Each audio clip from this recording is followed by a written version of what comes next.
পরিবারের লোককে যথেষ্ট এফেক্ট করছে। আমার মা অসুস্থ হয়ে পড়ছে, এরপরে যদি আমার মায়ের কিছু একটা হয় সেই দায়িত্ব কি আপনারা নেবেন? নমস্কার, আমি সায়নী চক্রবর্তীর দিদি সুশ্রিতা চক্রবর্তী।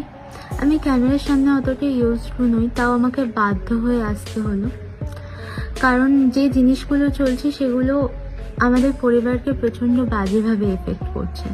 আপনারা এই যে বিভিন্ন রকমের এডিটস বানিয়ে ছাড়ছেন পুরো বিষয়টা না জেনে শুনে, আপনাদেরকে বারবার অনুরোধ করার পরেও আপনারা শুনছেন না, কারোর কনসেন্ট ছাড়া বিভিন্ন রকমের ভিডিও পোস্ট করে দিচ্ছেন, ওর ভিডিওগুলোকে নিয়ে পোস্ট করছেন। এগুলো আমাদের পরিবারের লোককে যথেষ্ট এফেক্ট করছে। আমার মা অসুস্থ হয়ে পড়ছে, এরপরে যদি আমার মায়ের কিছু একটা হয় সেই দায়িত্ব কি আপনারা নেবেন?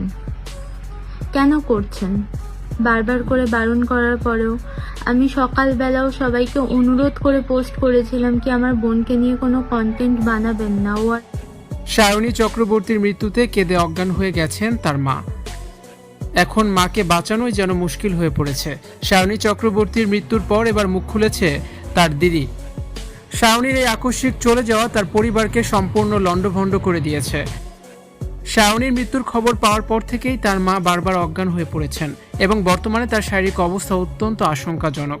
এখন তাকে বাঁচানোই যেন মুশকিল হয়ে পড়েছে। সামাজিক যোগাযোগ মাধ্যমে সায়নীর মৃত্যু নিয়ে যে অপতথ্য ছড়িয়েছে তা নিয়ে বেশ ক্ষুব্ধ হয়েছেন তার দিদি। তিনি দাবি করেন সায়নীর ব্যক্তিগত জীবন নিয়ে নানান রকমের গুজব ছড়ানো হচ্ছে।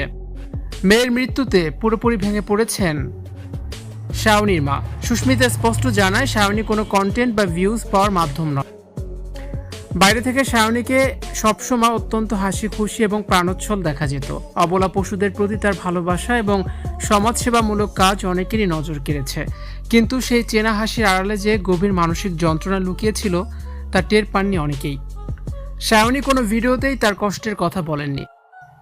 ঘনিষ্ঠ মহলের খবর, অত্যন্ত কাছের প্রিয় মানুষের সাথে গভীর অভিমান ও মানসিক দূরত্বের কারণে সায়নী নিজের জীবনে রীতি টানার মতো এই চরম পথ বেছে নিয়েছেন। 7 বছরের দীর্ঘ সম্পর্কে ব্যর্থ হয়ে সায়নী এই পথ বেছে নেন। সবসময় মন খুলে হাসা মেয়েটার বুকের ভেতরটা যে পুড়ে কয়লা হয়ে গেছে তা বাইরে থেকে কেউ বুঝতে পারেনি।